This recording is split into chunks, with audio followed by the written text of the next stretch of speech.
One thing that struck me looking at the production of The Flying Dutchman from Bayreuth that we saw yesterday, the Harry Kupfer production, a very celebrated production, one thing that struck me was how completely opposite it was to the interpretation that I had given of Der fliegende Holländer only about a few hours before.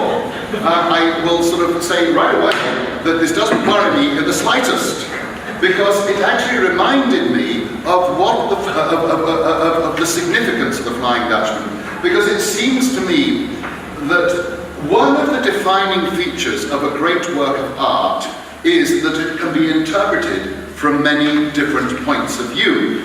Now, I looked at the Kupfer yesterday, and there were certain points, particularly the staging of the chorus. There were one or two other points that I would question what Kupfer had done. I still found it an extremely exciting and tremendously insightful production. And I'm quite sure that if I spoke to Harry Kupfer, he would be able to support his own particular interpretation very trenchantly and very eloquently. But I think what it really points out is actually, die Feen, das Liebesverbot Rienzi, can't be interpreted. There's not really that much interpretable there. The great thing about The Flying Dutchman, and indeed from everything that Wagner wrote after this, particularly The Ring, is that in fact these are works that can be interpreted and seen from many different points of view. And therefore, ultimately, first, we have to remember there is no definitive version of a really good work of art. It can be seen from so many different points of view.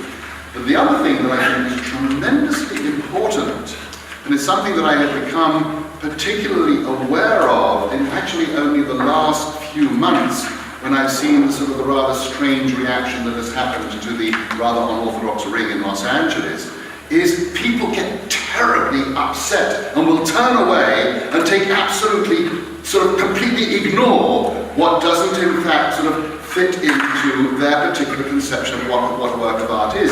But what a work of art actually is, it is a site where we meet and we discuss. It's a site where we discover our common tastes and our differences. And I think this is one of the important things about Wagner's work. Actually, Wagner was the first of the great opera composers whose work, in fact, would be open to multiple interpretations. Maybe Mozart, but Mozart is, in so many cases, a sort of a particular case to himself. But it is with Wagner that actually the issue of interpretability comes to the fore. And so we can see The Flying Dutchman from a wide number of different points of view. And even though yesterday I found certain moments in Kupfer's interpretation of The Flying Dutchman pushed the envelope, I think, in terms of what I think the music and the words are saying. At the same time, it was an astonishingly sort of moving experience. And one thing we should remember is I think actually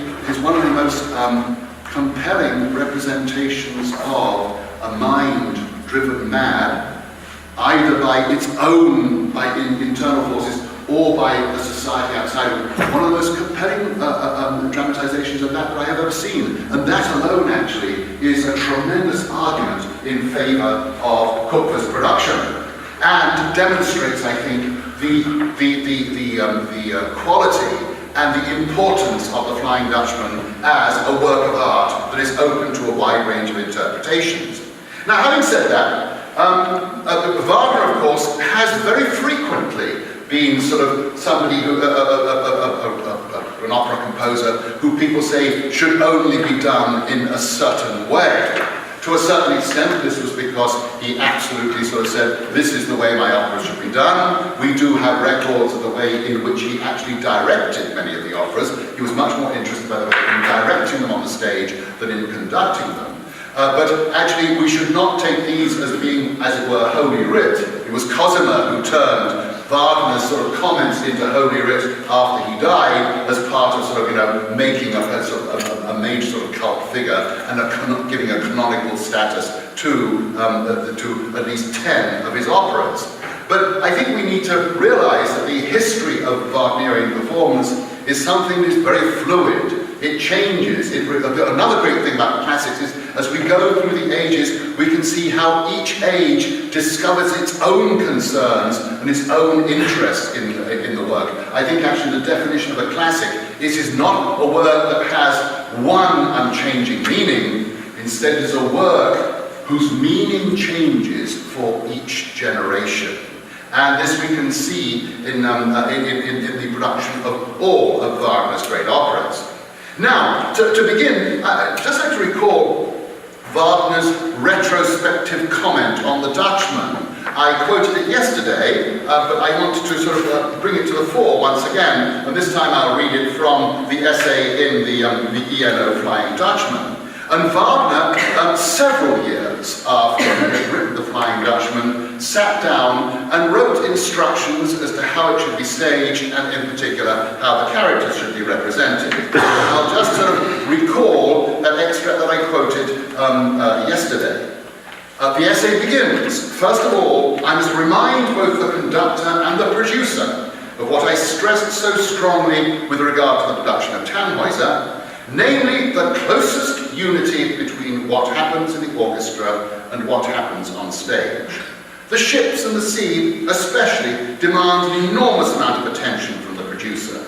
He will find all the necessary indications of the corresponding places of the pianoforte edition or full score.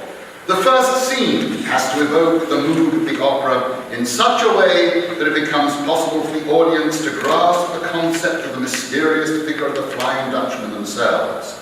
Therefore, it must be handled with exceptional care and sympathy. In other words, what he was saying here is through the staging, we as members of the audience are put into a state of mind that acts as a conduit into the experience in particular of the Flying Dutchman.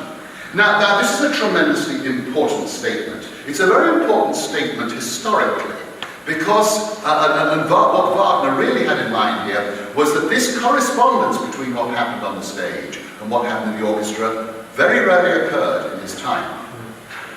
There was indeed the whole idea of the Gesamtkunstwerk, where different elements of the performance complement each other in a seamless unity, was posited first because this was not happening on the stage at all.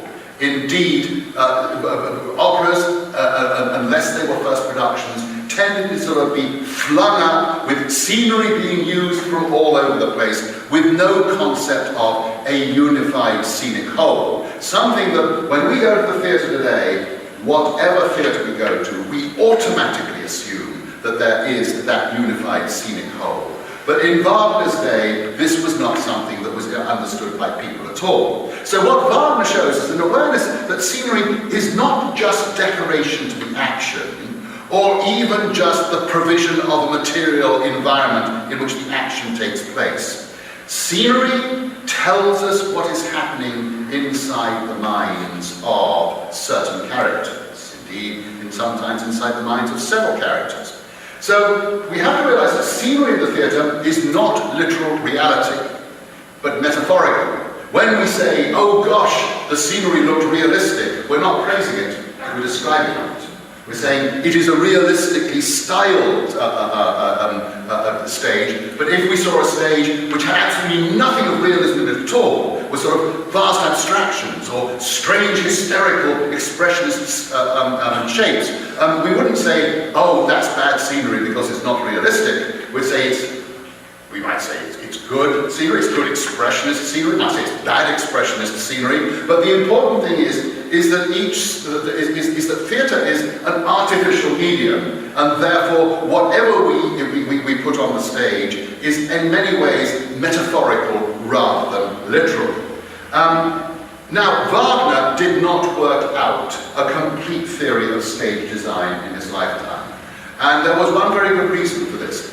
Wagner was a genius in several different realms of human achievement and human inquiry. The one thing he was very poor at was visualization. He had no sense of how the stage could be changed, the appearance of the stage could actually be changed in the way that he changed music. In other words, on the whole, his spatial sense of the stage tended to be, his spatial understanding of the stage tended to be rather conventional, although theoretically he had clearly grasped the relationship between the scenery and what goes on. But there are three of Wagner's music dramas that in fact have, over the years, proved to be tremendously fruitful in the development of modern stage design and new directing styles and techniques. These three operas are The Flying Dutchman, Tristan and Isolde, and Parsifal. And I think the reason why I pick out those three is those are the three operas that reside most completely inside the minds and the imaginations of the characters. The Ring, which is a fearsome work to put onto stage, in many ways actually does follow more the conventions, scenically follows the conventions of its time. But The Flying Dutchman, the Tristan and Isolde and Parsifal began to really push the envelope. Though I think Wagner only knew he was actually doing this pushing when he got to Parsifal, because there are some documents that he wrote at that time that shows us he is aware of the extreme shortcomings of the romantic realistic design. Now, that said, let's get down to The Flying Dutchman itself. The theatres for which in which Wagner's operas were first produced had a very haphazard approach to design. In most cases, managers, there was no such thing at this time of somebody whose job was specifically scenic design or somebody whose job was costume design. Those ideas, those positions were beginning to develop in the 1830s and the 1840s, but it's really only in the 1890s to the 1900s that we actually find the arrangement of theatrical production that we are familiar with today. It's only then that really becomes fixed. But so what would happen when the production was put on is that on the whole, the company would go and see what scenery it had in stock, and it would use whatever stock scenery it thought was most appropriate for the work. And if suddenly they found that they did not have stock scenery for a street scene, or a Tuscan village, or a Norwegian rocky coast, then somebody would actually go along and actually create a set that would be able to fulfill this particular background. But on the whole, the way in which the production was put on was really very haphazard. Now, The Flying Dutchman, when it was first performed in Dresden in January of 1843, the performance was not a success. We've already sort of dwelt a considerable amount of time on why it was not. And I think one of the things we can say why it was not a success is that the singers were not accustomed to Wagner's dramatic idiom. It's interesting, when we read about the singing in Wagner's early operas, it's very interesting, there's a parallel about singing in some of Verdi's early operas. For example, Macbeth, everyone said, it's a fascinating score. It's beautiful, but the singing is so ugly, or the singing almost doesn't take place. And Verdi said, I don't mind. He said, what I want is singing actors. And in the same way, Wagner had this same feeling that what you needed was as much somebody who was as skilled an actor as they were a singer. And in Wagner's case, this is a particularly good reason, because his characters are so complex. We really do go into very deep and complex and difficult and troubled personalities, and in order to represent those properly, your histrionic skills have got to be as highly developed as your vocal skills. And the only, indeed, Wagner, even to the end of his life, said one of the very, very few singers who had really mastered what he was writing was Wilhelmina Schroeder-Devrient, who we see here. One of the most interesting singers of the 19th century. She didn't have a particularly successful career, primarily because her vocal skill, well, her voice was often quite ragged and difficult to control, but she was always a mesmerizing figure on stage. But she did sing roles from Bellini's Romeo right the way through Fidelio to, she was the first center, and actually I think she was also the first Venus. Yes, she was the first Venus. So she was the one figure who really did make a success when The Flying Dutchman came on. And her histrionic powers were greater than her vocal, and she was a riveting actress.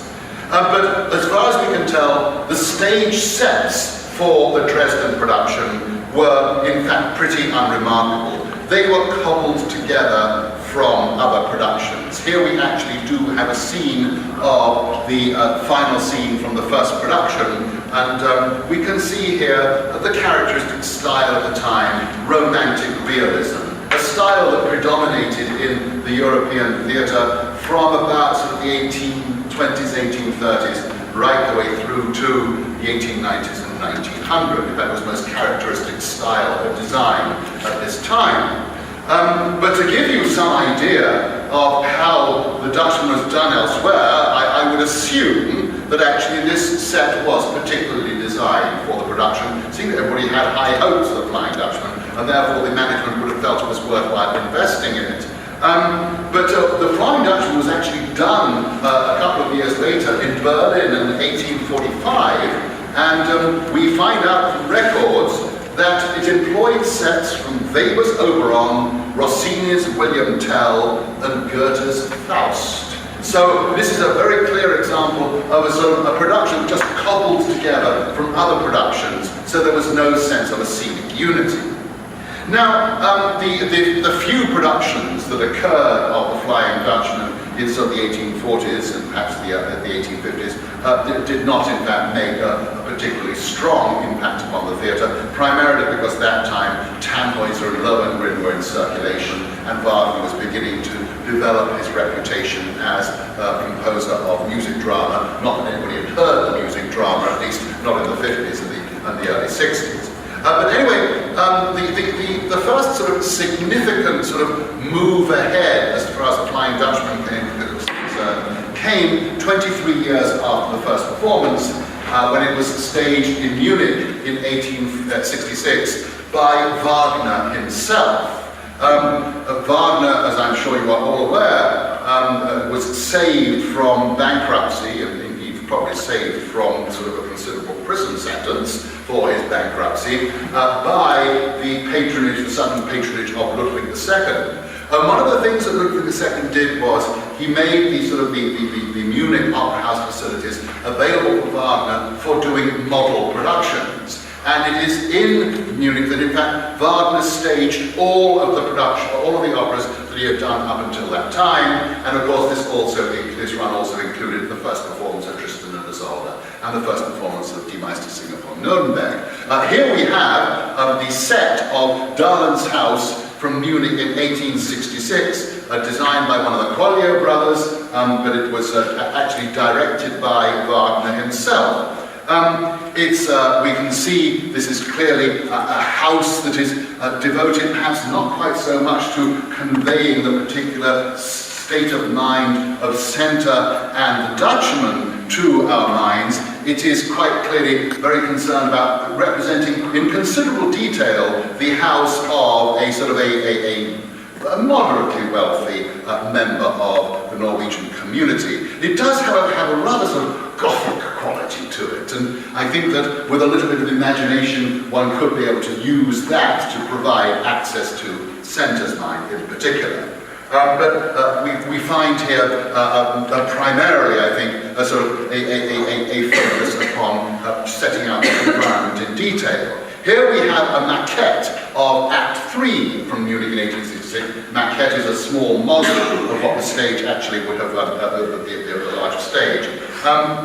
And here we see a very traditional 19th century stage set. It is arranged in perspective. We have got the house on one side, we have got a rock on the other side. It's rather difficult to see how this actually is the harbour of a small village, because actually the one thing here is clearly nature is emphasised much more than the more human environment. But this is arranged in perspective.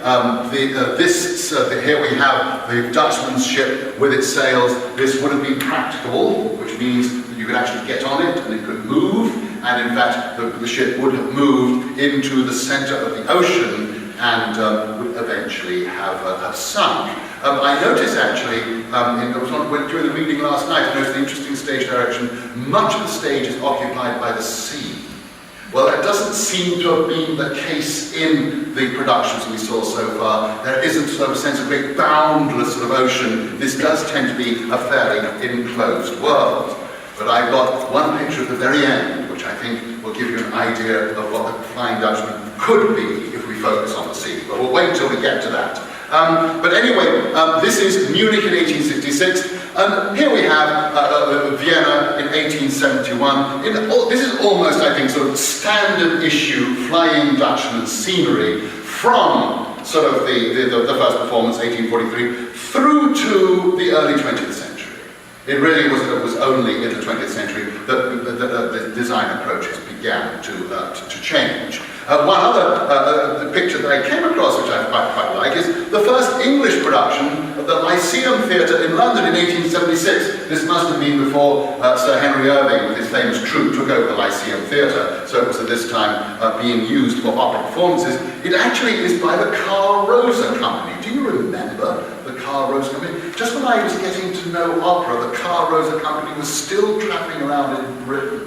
I don't know whether it ever came here, but it was sort of a very, very important and popular group. This is one of their very early productions. It's an interesting picture. It's picturesque. It gets the atmosphere well.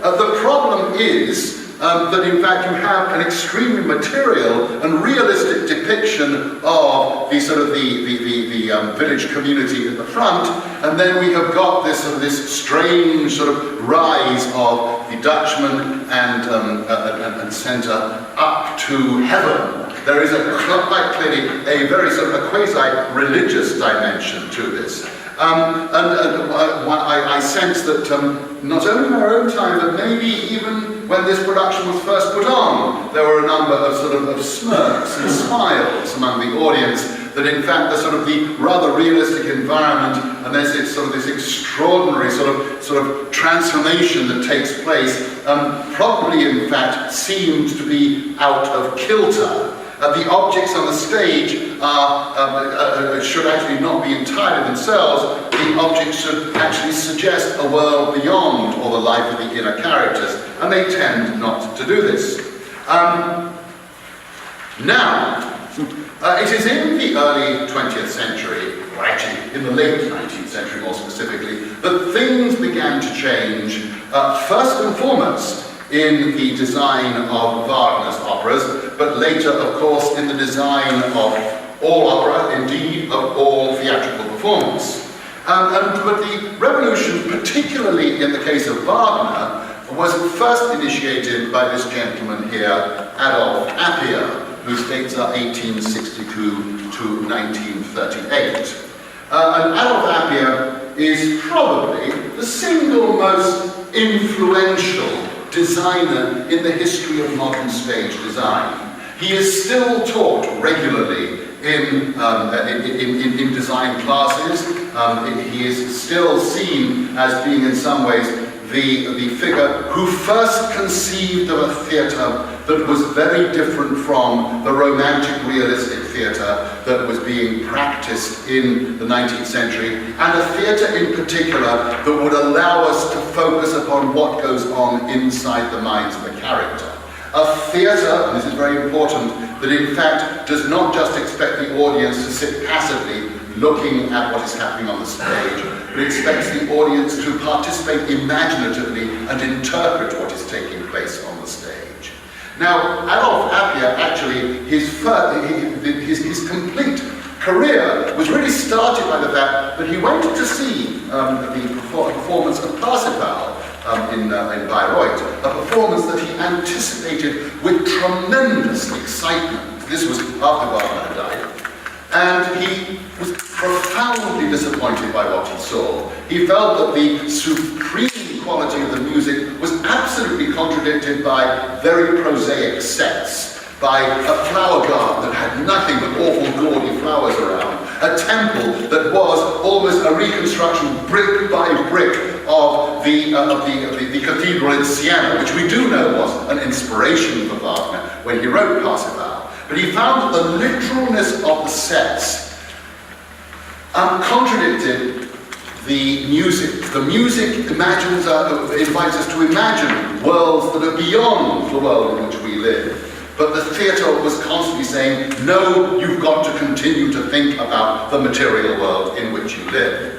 So what he wanted to do, what he did was, he simplified sets drastically, and with the ambition of allowing the poetic dimensions of the drama to work freely and to work more detached from the reality of the physical world.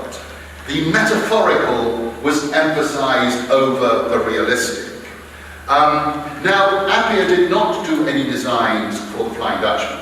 He, of course, did a series of very celebrated designs for the Ring, and he actually designed and directed Tristan and Isolde disastrously. He was an awful director and designer. He was not a practitioner at all. It's really the vision that is so important. So he actually didn't do any designs for the Flying Dutchman. In fact, he was mainly a theorist. But any sort of stage designer who had progressive ideas in the 1900s was automatically very strongly influenced by Appia's ideas that were disseminated through books and through sketches and through pictures.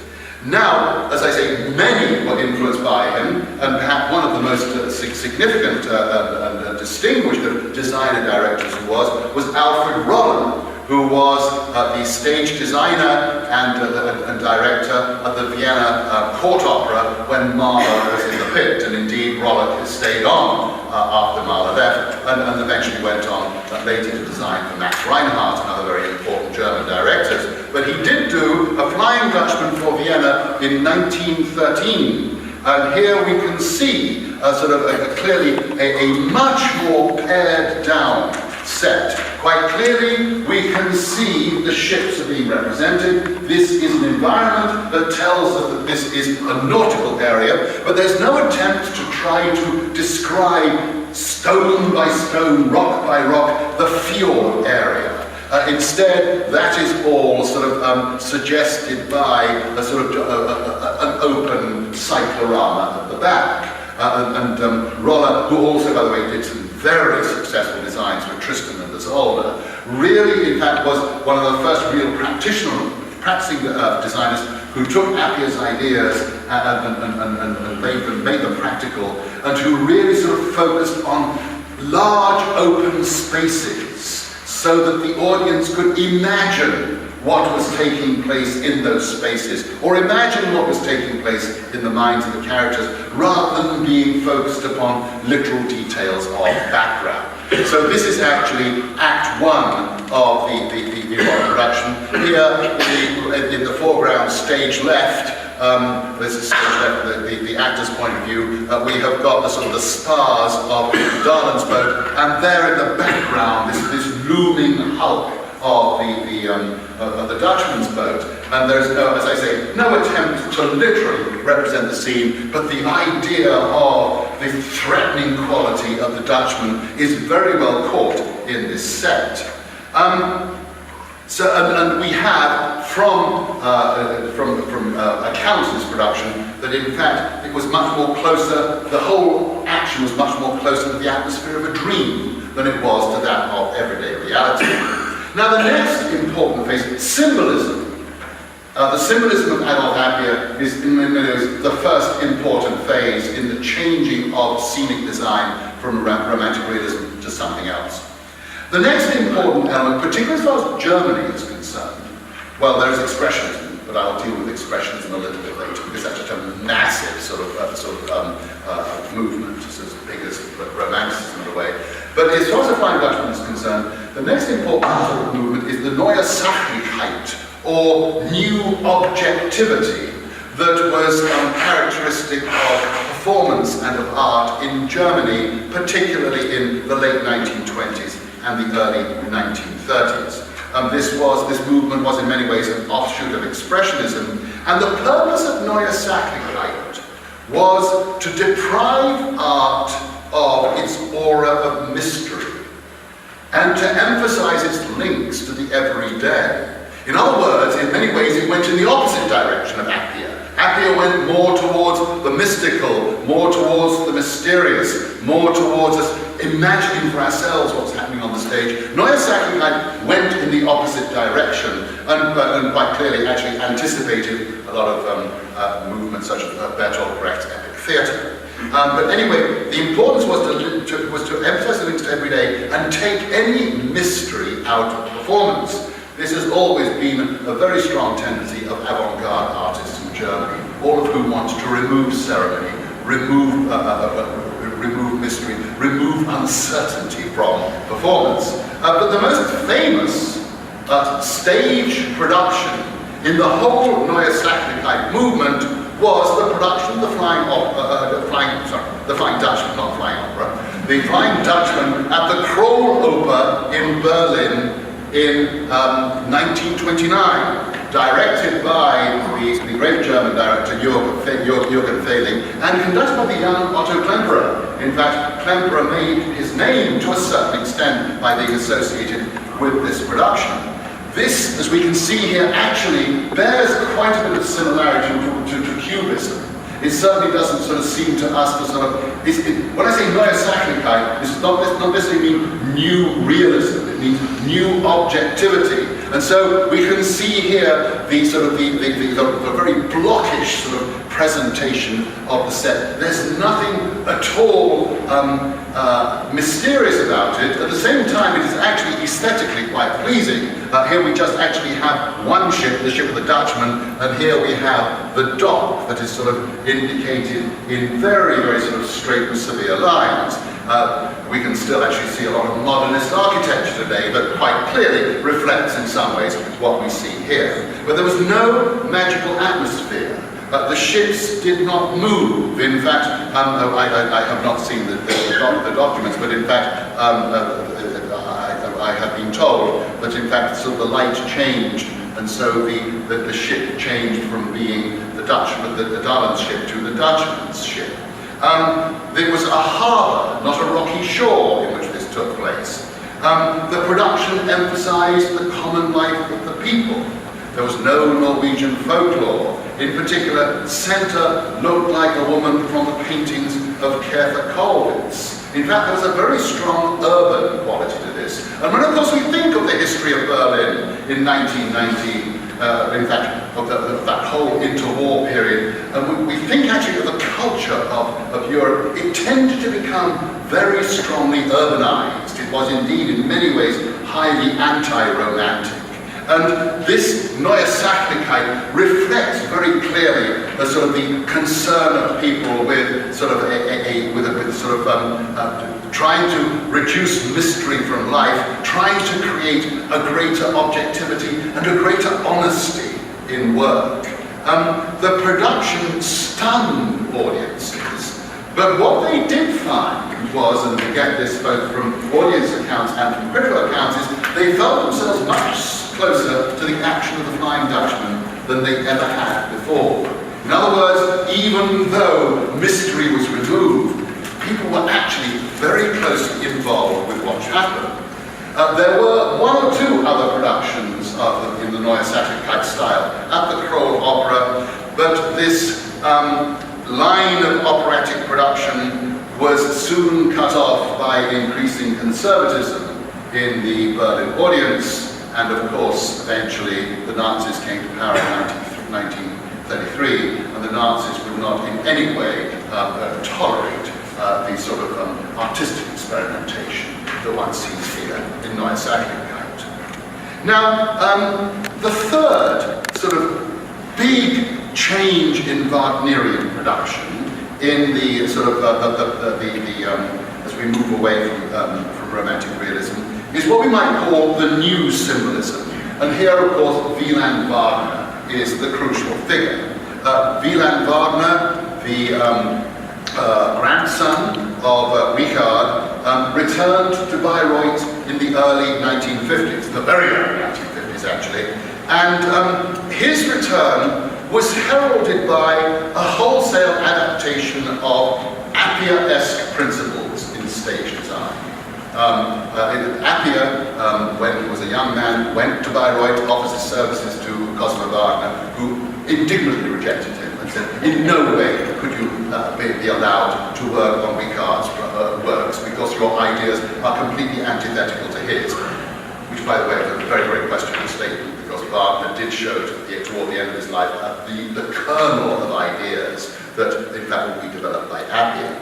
But anyway, Wieland Wagner in the early 1950s deliberately adopted Appia-esque principles. And, of course, his first famous production of this was Passerball in 1951. Well, there were probably very good reasons for him adopting these principles. Two of them are, first, the Appia-esque productions are highly unpolitical, in contrast to Neue Sachlichkeit, which, of course, did have very strong political implications. So, but in the 1950s, political neutrality was seen as something desirable, I think, in many German theatres. The other reason they adopted it was much more mundane. They didn't have much money. And so he used what limited resources he had to really bring out a stage that was defined primarily by light and dark, and by just a few scenic elements. So in some ways, Appia was almost taken over by economic necessity.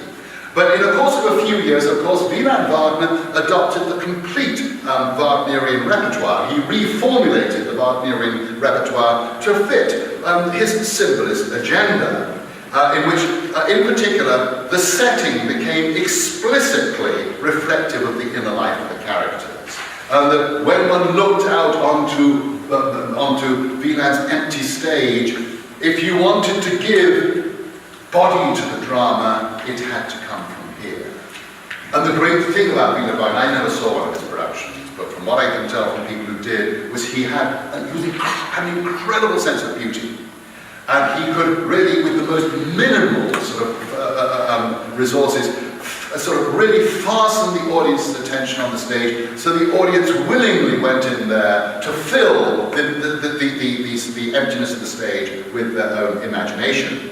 Although initially his style was very controversial, in the early 1950s, there are you can find volumes of indignant letters to the Bayreuth management. Eventually, it was adopted universally in the production of Wagner, and indeed later in the production of other operas as well. Not only because, at the time at least, it was a more economical way of putting on operas, but because Wieland actually genuinely did bring out the poetry in the work. And so it was a real poeticization of the stage. Here we have the opening scene of Wieland's production of The Flying Dutchman. This actually is a picture from from Hamburg. But the Hamburg production and the Bayreuth production were very, very similar. And we can see here sort of a characteristic and familiar Wieland-esque features. Just one or two scenic elements. There we have the steering wheel of the ship, and then we just have sort of picked out the railing of the ship, and then up above, and then here we have the Dutchman appearing onto the stage, and up above the Dutchman's ship, not depicted in any way realistically, but as far more just the presence that it seems to occupy within the action. Although we don't have, as far as I know, any filmed versions of Wieland's productions. If you want to see, if you look at the Kupfer production of The Ring from Bayreuth in the 1980s, I think it's the 1980s, that does tend to actually have some very distinct Wieland-esque qualities about it, and it is in there, particularly in I think it was particularly in the Siegfried, which I was spending quite some time with. One can really see how one can bring up an atmosphere with a tiny number of scenic elements. After Wieland's death, The Flying Dutchman, which actually also had a very good record in Bayreuth. It's opera always did do very well. But here we have the August Evening production in Bayreuth in 1969. This is of that great choral scene from which I played a little bit yesterday. I think that's fabulous. That really, in some ways, really shows how the Appia-esque Wieland tradition can really create a sense of stage excitement, and yet at the same time, we're not pegged down to the details of Norwegian life. but there we have on the left, on the stage right, there we have the Norwegian sailors, and on the stage left, on those stairs, we have the masked sort of figures of the Dutchmen. And one just looks at the way in which the differences, blocking the differences in composition, we can see that the basic sort of conflicts within the opera are very, very accurately portrayed. In this darkness that surrounds the stage, our imaginations can roam and occupy the minds of the haunted characters in the action. One of the problems actually of a lot of these productions tended to be that they were rather dimly lit. But now, the Wielandesque style is still to be seen on the stage today. On the whole, lighting technology really has advanced a fair amount. So now actually we do have the capacity to be able to see one person in very, very sharp light and another person in very dark light. Or one can have a very dark environment but still be able to see the characters clearly. In Wieland's time, this was a little bit more difficult to achieve. Now, after Wieland, directors went wild. And I think one thing we can say about the theatre today, particularly operatic theatre, when we're talking about staging, it is marked by extreme experimentation. And sometimes we have tremendous successes, sometimes we have disasters. But of course, experimentation with these works really is part of that function of the work being a site where we all meet imaginatively and we discover our similarities and we discover our differences.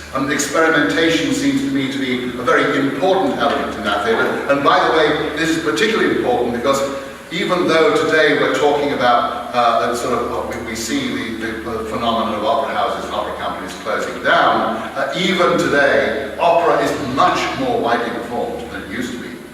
And we see the same production coming back time and time and time again. If every production we saw came back in exactly the same style, we would all of us get bored with it very, very quickly and the work would die. Indeed, I think that the experimentation that Wagner's operas have created has been one of the reasons why they have maintained such a central position in our theatrical culture. So anyway, there was an immense sort of outcry, flourishing of experimentation from the mid-1970s on. Of course, the most famous sort of work in the mid-1970s was Cherot's production of The Ring at Bayreuth, which really sort of opened up to directors' minds the possibility of many different interpretations. So what I'd like to do now is to just look at some of the different styles of some different ways in which the Flying Dutchman has been presented over the last 25 to 35 years. Now first, traditional approaches, and by traditional approaches I think we mean those approaches that in some ways still try to reflect the romantic realism of the 19th century. And we can still see some of these productions on the stage, and some of them in fact are still highly effective, those that are still some who hew very closely to romantic realism. For example, Savonlinna in Finland in 1981 did a production of The Flying Dutchman. This is not one I saw, but it's quite clear from the pictures that we see of this production that there's a strong sense of realism. There was the environment was constructed with considerable detail. There was great focus upon historical accuracy in costumes. And this does reflect what was an interest in Wagner's time, was trying to create as historically accurate costumes as possible. Of course you might say, well, which period? Because actually one of the things about The Flying Dutchman is we're never actually told what historical period it takes place in. The myth, we know, comes from the 16th century, but of course it has had manifestations in different periods. And in Wagner's time, it would look that there was sort of a vague sort of nauticalness and rusticalness about the various costumes, but possibly not any attempt to really try to fix the action historically. But in Savonlinna, we look at these sort of costumes, and it would appear that they're really trying to sort of reflect sort of the mid-19th century. the period when the opera itself was first performed. So here we have got one of the opening scenes of the Salomina production. Here we have got Center finding the Dutchman. Rather interestingly, actually, I think this possibly had been influenced by Kupfer's production, where of course the Dutchman is sort of on a slave ship. And Kupfer's production was first put on in 1979. So here we see probably sort of the influence of Kupfer in this particular moment. This is when Center discovers the Dutchman. And here we have got the choral scene. I feel that this production was probably a very pleasant, sort of very well constructed production, which really attempted to sort of try to create the atmosphere of the nautical world.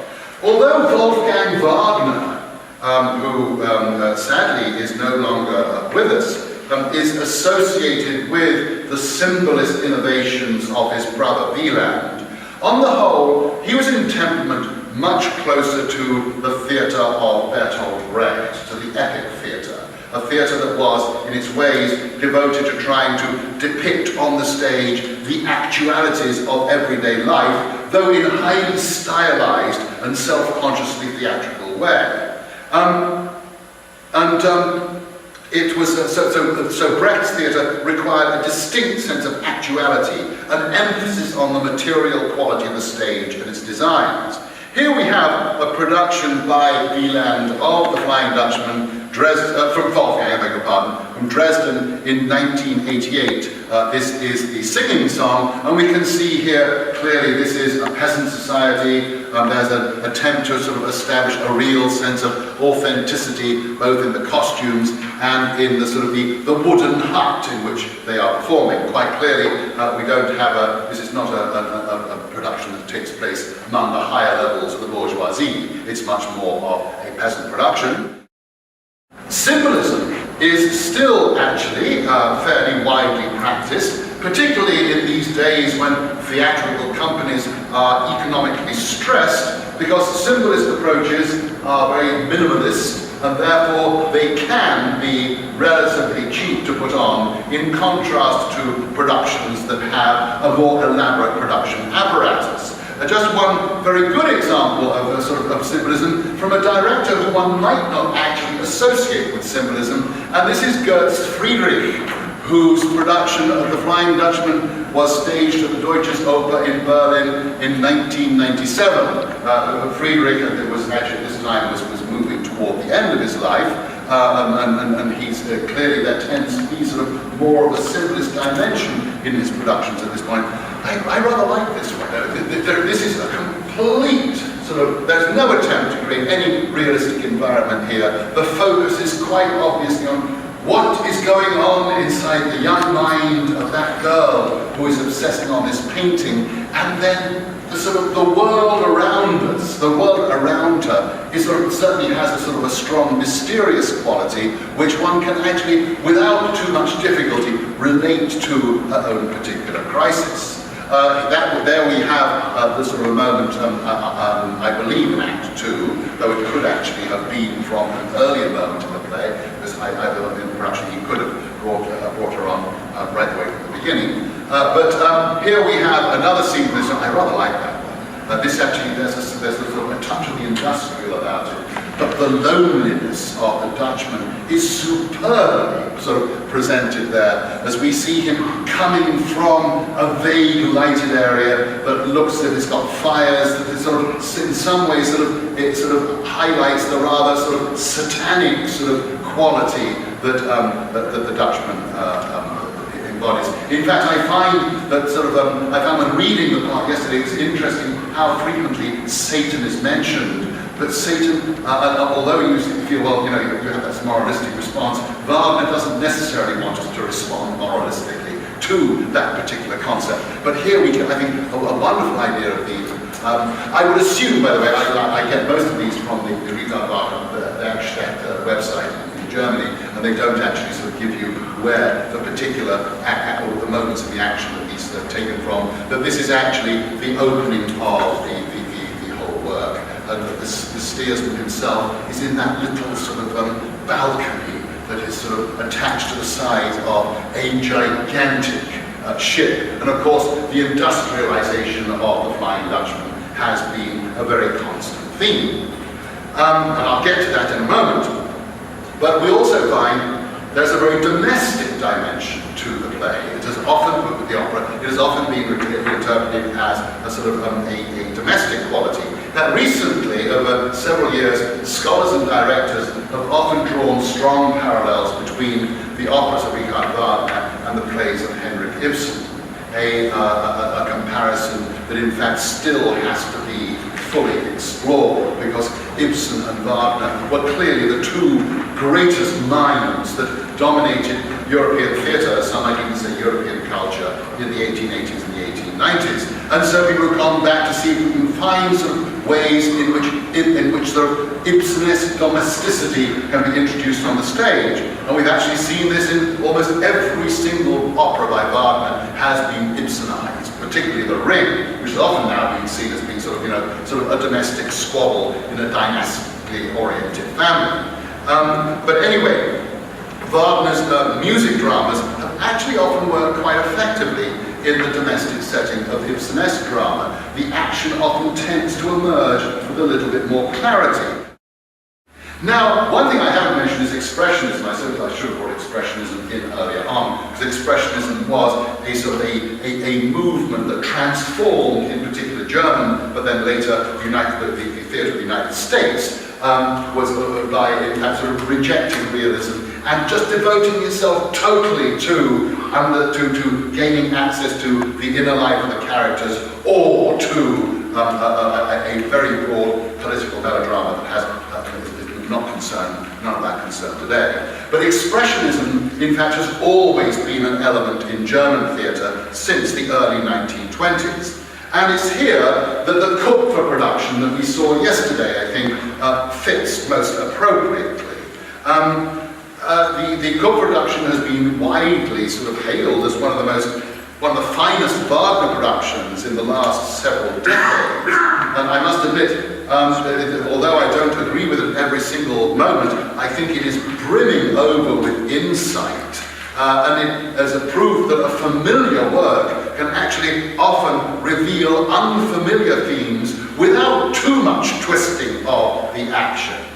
This, of course, is one of those productions in which centre is literally the central figure of the action. Indeed, the Flying Dutchman, the title of the Flying Dutchman, refers primarily to the idea of the Flying Dutchman, which is what seems to drive centre eventually insane and lead to her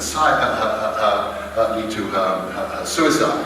But we can essentially see the action as her dream fantasy. Actually, there's sort of two moments, or two extended passages of dream fantasy, I think, in this production. One is whenever she sees the Dutchman. The Dutchman comes in this strange ship that, at least in Act 1, suggests carcasses, slaves, people who have been destroyed by the world, and people in exceptional agony. And then in Act 2 it opens up, and it's a forest. It's a land of imagination. And when we go from one to the other, we can actually begin to sort of find out what is moving this young lady, what is causing her intense sort of agony. And then I think the other moment where we have the dream fantasy is the big chorus, which was interpreted very, very different way.